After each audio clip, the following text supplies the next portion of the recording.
చాలా చాలా అంటే జనాలలో చాలా అభిప్రాయాలుంటాయి. మంచి ఉంటది, చెడు ఉంటది. మంచి అయితే దేశభక్తి నేర్పిస్తారు. డిసిప్లిన్ ఉంటుంది. దేశం కోసం, హిందుత్వం కోసం అంటారు. రెండో కోణం చూస్తే ఆర్ఎస్ఎస్‌లో మతాల మధ్య చిచ్చు పెడుతుంది. మత విద్వేషాలను రెచ్చగొడుతుంది అంటారు. పిల్లలకు అప్పటి నుంచే శాఖ నుంచే శిక్షణ స్టార్ట్ అవుతుంది అంటారు. దానికి మీ సమాధానం? అయితే ఇట్లా అన్నవాళ్ళు ఎవరంటే ఎవరికైతే సంఘం తెలియదో, హ్మ్. లేకపోతే ఈ సంఘం మీద బురద జల్లాలో హ్మ్. అట్లా అనుకునే వాళ్ళే ఇట్లా మాట్లాడతారు. ఎందుకంటే శాఖలో ఇవన్నీ ఎక్కడ డిస్కషన్ కూడా జరగవు. హ్మ్. ఈ మతాల గురించి డిస్కషన్లు జరగవు. హ్మ్. లేకపోతే ఇంకొక మతాన్ని కించపరుస్తూ విద్వేషాలు అలాంటివి అసలు నేను ఈ మీకు తమాషా చెప్పి మధ్యలో నేను శాఖ నుంచి దూరమైనప్పుడు ఇట్లాంటి భావజాలానికి పడ్డా నేనైతే కాలేజ్ చదువుకునే రోజులలో. ఎలాంటిది? ఇదే మీరు చెప్పిందే. ఓకే.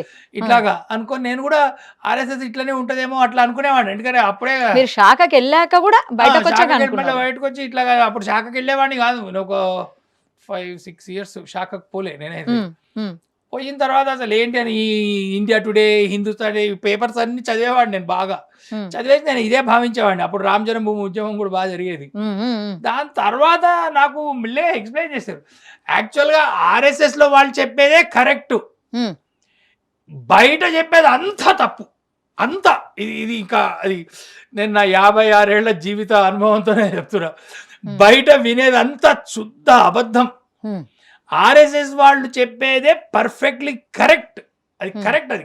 వాళ్ళు పాపం సత్యమే చెప్తున్నారు. హ్మ్. అట్లాగా 99 సంవత్సరాలుగా వాళ్ళు సత్యమే చెప్తున్నారు. ఆ! కానీ వీళ్ళని తొక్కేయాలని చెప్పేసి కమ్యూనిస్టులనండి వాళ్ళు వీళ్ళని జవహర్‌లాల్ నెహ్రూ స్వయంగా ఆర్ఎస్ఎస్‌ని తొక్కేయాలని చెప్పేసి బ్యాన్ పెట్టి దాన్ని తొక్కేయాలి ఎట్లన్నా ఐ విల్ క్రష్ ఆర్ఎస్ఎస్ అని పార్లమెంట్‌లో స్టేట్మెంట్ ఇచ్చిన వ్యక్తి చనిపోయే ముందు హ్మ్. 1964లో అనుకుంటా ఆయన పోయారు.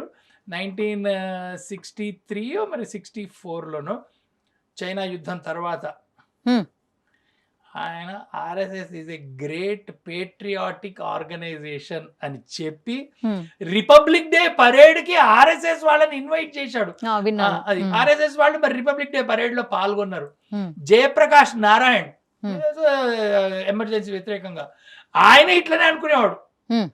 ఎమర్జెన్సీ అయిన అప్పుడు ఆయన అంటే అప్పటిదాకా ఆయనకు తెలియదు ఆర్ఎస్ఎస్ వాళ్ళు ఏదో మామూలు మీద. కానీ ఆర్ఎస్ఎస్ దగ్గర చూసిన తర్వాత if there is any organization that is patriotic in this country I will name RSS first అన్నాడు ఆయనైతే. ఓకే. అది. తర్వాత సుప్రీం కోర్ట్ జస్టిస్‌లు అనేక మంది, కేరళ హైకోర్ట్ వాళ్ళు ఈ హిందువులు గారు హ్మ్. క్రిస్టియన్స్, ముస్లింలు అనేక మంది ఆర్ఎస్ఎస్‌ని ఒప్పుకున్నారు. ఆర్ఎస్ఎస్ యొక్క గొప్పతనాన్ని, అంటే ఆర్ఎస్ఎస్ ఆర్ఎస్ఎస్ యొక్క హ్మ్. దేశభక్తి ఈ విషయాలన్నీ వాళ్ళు ఒప్పుకున్నారు. హ్మ్. వాళ్ళు ఒప్పుకున్నా, ఒప్పుకోకపోయినా ఇదే. ఇది వీళ్ళు వాళ్ళ ఒప్పు కోసం ఇట్లా పనిచేస్తలేదు. వాళ్ళ ఇంకెవడో తిరస్కారం కోసం ఇది పనిచేస్తలేదు. ఇది దేశభక్తి సంస్థ. దేశం కోసం పనిచేస్తుంది. హిందూ జాతి కోసం, భారత్ మాత కోసం పనిచేసేటువంటి ఆహ్, సంస్థల్లో ఇది అగ్రగణ్య సంస్థ. దీన్ని చూసి లేకపోతే డబ్బులు ఇవ్వరు. జోబులోంచి డబ్బులు ఖర్చు పెట్టుకోవాలి. హ్మ్. జోబులోంచి వాళ్ళు మిగతా ఖర్చులన్నీ పెట్టుకోవాలి. వాళ్ళ టైమ్‌ని అనవసరంగా వాళ్ళు బర్బాద్ జేసుకోవాలి. హ్మ్. ఇవన్నీ చేసి వానికి ప్రతిఫలం ఒకటి కూడా రాదు. హ్మ్. మీకు మామూలుగా అయితే ఏదైనా పనికెళ్తే నాకింతొస్తది ఎట్లనుంటది. దీనిలో వీళ్ళు ఫస్టే చెప్తారు. శాఖకొస్తే సరే పిల్లలు ఆడుకుంటారు. కొంచెం పెద్దయితే చెప్పేస్తారు. నీకు ఆర్ఎస్ఎస్‌కొస్తే ఏం రాదు. హ్మ్. నీకేం బెనిఫిట్ రాదు. హ్మ్. నీ నీకొక రూపాయి రాదు. ఉల్టా నీ జోబు ఖర్చయితది. నీ జోబులోంచి నువ్వు డబ్బులు పెట్టుకోవాలి. అంటే ఇంత చెప్పుతున్నా శాఖలో మళ్ళీ పిల్లలు జాయిన్ అవుతూనే ఉన్నారు. పిల్లలేనండి. ఆ! వాళ్ళట్లా జాయిన్ అవ్వడం గాదు. అట్లా ఇంకా శాఖ పనే చేయాలి. ఎందుకంటే శాఖ అంటే దేశం కోసం పనిచేయటం. దేశం కోసమే వాళ్ళు. అందుకని దానికోసం స్వచ్ఛందంగా అందుకని వాలంటీర్ హ్మ్. వెన్ యూ సే వాలంటీర్ మిగతా వాలంటీర్ ఫోర్స్‌లలో వాడికేదో కాస్త ఏదో డ్రెస్ ఇచ్చో, లేకపోతే వెహికల్ ఇచ్చో, పెట్రోల్ పోయించో, ర్యాలీకేదో అసలవి లేవు సంఘంలో. హ్మ్. వి వి ఉల్టా వీళ్ళే జోబులోంచి ఖర్చులు పెట్టుకొని హ్మ్. వేలకు వేలు ఖర్చులు పెట్టి స్వయం సేవకులు సంఘంలో పాల్గొంటున్నారు. వాళ్ళు సో, సంఘాన్ని ఆర్ఎస్ఎస్‌ను ఎంత అణుస్తుంటే అంత పైకొస్తుందంటారు. అంటే అది ఎట్లాగో పైకొస్తుంది. వీళ్ళు మూర్ఖంగా అణచడానికి ప్రయత్నం చేస్తున్నారు. అణచడానికి ప్రయత్నం చేయడంతో ఏమవుతోందంటే ఈ సంఘం అంటే తెలియని వాళ్ళకి ఏంది ఇది, వీళ్ళని ఎందుకు అనుస్తున్నారని వాళ్ళకి ఆర్ఎస్ఎస్ గురించి కొత్తగా చెప్తున్నట్టు అవుతుంది. ఉమ్, అసలు ఆర్ఎస్ఎస్ గురించి తెలిసిన వాళ్ళు మన దేశంలో చాలా తక్కువ, ఉమ్, చాలా తక్కువ. అసలు మీకు తెలిసిందంటే నేను ఆశ్చర్యపోతున్నా కదా అని. అసలు లేరు మన దేశంలో. దాదాపు ఒక 90% మందికి ఆర్ఎస్ఎస్ అంటే తెలియదు, 95% మందికి ఆర్ఎస్ఎస్ అంటే తెలియదు. కానీ RSS is world's biggest voluntary force. ప్రపంచంలో అత్యంత పెద్ద స్వచ్ఛంద సంస్థ, వాలంటీర్స్ ఉన్న సంస్థ ఆర్ఎస్ఎస్. ఇది ఇది ప్రపంచంలో. ఇంకొకటి అన్నయ్య, ఇప్పుడు శాఖకి వెళ్ళే వాళ్ళు ఉంటారు, అంటే నార్మల్ పబ్లిక్, తేడా ఏముంటుంది? యూత్, నేను యూత్ని తీసుకుంటాను. ఇప్పుడు శాఖకి వెళ్ళే అబ్బాయిలు ఉంటారు, శాఖకి వెళ్ళని అబ్బాయిలు, తేడా ఏమన్నా ఉంటుందా? అంటే సాధారణంగా ఈ discipline wise గా ఏదన్నా వాడు కూడా ఆ యూత్ లోంచి వచ్చిన వాడేగా. ఉన్నా ఇప్పుడు శాఖలో వచ్చినప్పుడు కొన్ని డిసిప్లిన్స్ ఉంటాయి, కొంత దేశభక్తి. డిసిప్లిన్ వస్తది, అది అంతా 100% వస్తుంది అని మనము ఉమ్, అట్లా అని ఇట్లా ఉంటారు అట్లా అని ఉంటారు. సంఘం ఏం చెప్తుంది అంటే ఈ లక్షణాలు ఉన్న వాళ్ళు బయట కూడా ఉన్నారు, సంఘానికి రాని వాళ్ళలో కూడా ఉన్నారు. ఉమ్, సంఘానికి రాని వాళ్ళలో కూడా ఉన్నారు, సత్పురుషులు ఉన్నారు, దేశభక్తులు ఉన్నారు, ఉమ్, తర్వాత డిసిప్లిన్ ఉన్న వాళ్ళు ఉన్నారు. ఉమ్. కానీ సంఘానికి వచ్చిన వాడు ఎట్లున్నా వానికి కాస్త అది నేర్పింపబడుతుంది, ఓకే. వానికి అది స్వతహాగా వచ్చి ఉంటుంది. తర్వాత సంఘానికి వచ్చిన వాళ్ళల్లో బహుశా ఒక 95%, 98%, ఎవడన్నా 1% అటు ఇటు పోవచ్చేమో. పోయినా కూడా వాడు అంత బయట పోయినంత పోడు వాడు. ఉమ్, అది ఒకటి ఉంటుంది వాళ్ళలో బేసిక్. ఇంకా దేశం పట్ల భక్తి, తర్వాత భారత్ మాత పట్ల నిష్ఠ, హిందూ ధర్మం పట్ల భక్తి, ఇది వీళ్ళకి స్పష్టంగా కనిపిస్తుంటది. మనకి ఆర్ఎస్ఎస్ వాళ్ళల్లో కనిపిస్తుంటది. ఉమ్, బయట వాళ్ళల్లో అది నిద్రాణంగా ఉంది, ఓకే. అది ఉంది వాళ్ళకి. అది ఎప్పుడో ఒక ఈవెంట్ వచ్చినప్పుడు మీలాంటి వాళ్ళు మేల్కొల్పుతారు. నేనేముంది మామూలు. కానీ బయట ఏదో క్రికెట్ మ్యాచ్ వచ్చినప్పుడు అప్పుడు చూడాలి, ఆ 2-3 గంటలు ఎంత విపరీతమైన, దేశమంతా విపరీతమైన దేశభక్తి. ఆ మ్యాచ్ గెలిస్తే ఓకే, ఒక గంట ఉంటుంది. మ్యాచ్ ఓడిపోయినా అదో నిరాశ, ఒక గంట ఉంటుంది. మర్నాడు నార్మల్ అయిపోతుంది. ఉమ్, సంఘం ఏం చెప్తుందంటే అట్లాగే ఏదో ఒక ఈవెంట్ లాగా, స్పైక్ లాగా రావడం కాదు దేశభక్తి అంటే. ఉమ్, దేశభక్తి అంటే ప్రతిరోజు ప్రతి క్షణము దేశం కోసం తప్పిస్తూ, దేశం యొక్క బాగు కోసం శ్రమిస్తూ, దానికి అవసరమైతే మనం ఏం అవసరమైతే అది త్యాగం చేయడానికి సిద్ధపడేటువంటి మానసిక సంసిద్ధత అందరికీ రావాలి. అప్పుడు మన దేశం ఉత్థాన మంచి గొప్ప స్థితికి వెళ్తుంది. మరి 120, 130 కోట్ల మందికి అది ఎట్లా చేస్తాము అంటే మరి. కానీ మన దేశం గొప్పగా కావాలంటే అది ఒకటే సొల్యూషన్, ఇంకా వేరే సొల్యూషన్ లేదు. సరే 130 కోట్లు కాకండి, కనీసం 3-4 కోట్ల మంది కన్నా అంత తీవ్రమైన శక్తి, అంటే స్వయం సేవక్ అంటారు ఎవరైతే శాఖకి వెళ్తారు, వాళ్ళు కనుక ఉన్నట్లయితే, అట్లా కనుక ఉన్నట్లయితే అప్పుడు దేశం బాగుపడుతుంది అని అంటారు. అయితే ఇప్పుడు ఆర్ఎస్ఎస్ వాళ్ళ లెక్కల ప్రకారం ఒక 40-45 లక్షల మంది ఉన్నారు దేశంలో. 40-45 లక్షలు. 45 లక్షలు శాఖకి వెళ్ళేవాళ్ళు, రోజు శాఖకి వెళ్ళేవాళ్ళు. ఓ, అంటే వాళ్ళు 5గురితో స్టార్ట్ చేశారు 1925లో. ఇప్పుడు 100th ఇయర్ వస్తుంది. ఓ, 5గురితో స్టార్ట్ చేశారు ఫస్ట్ శాఖ, 5గురితోనే.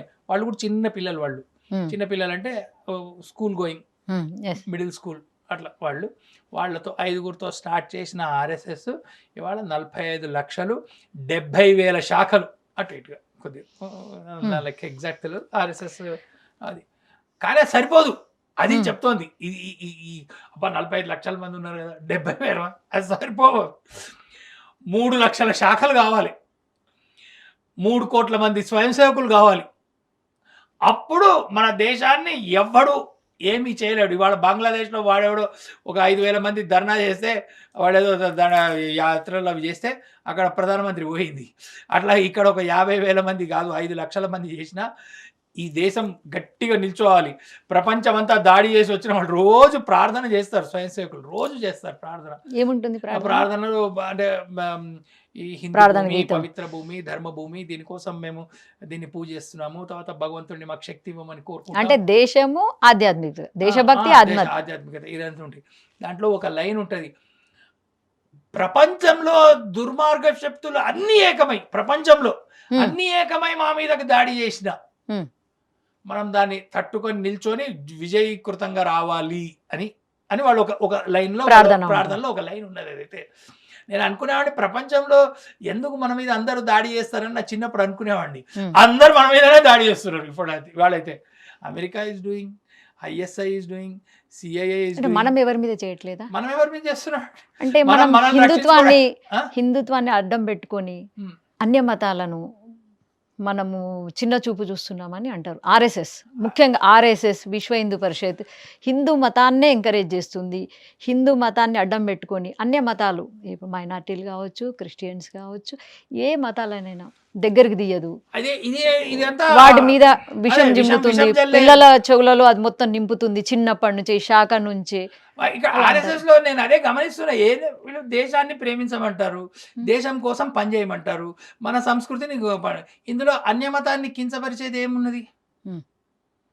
అన్యమతాన్ని ఉల్టా అన్యమతాల వాళ్ళు హిందువుల మీద దాడి చేసి హిందువులను మతం మారుస్తున్నారు.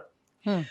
నేను ఎందుకండి మొన్న ఒక 10 రోజుల క్రితము ఓ హైకోర్టు జడ్జి చెప్పాడు కదా, ఇక్కడ మతం మార్పిడులు అవుతున్నాయి, ఇంకొక 20-30 సంవత్సరాల్లో హిందువులు తగ్గిపోతారు, ఏమిటిది ఏమవుతుందని హైకోర్టు Hmm. జడ్జి స్టేట్మెంట్ ఇచ్చాడు.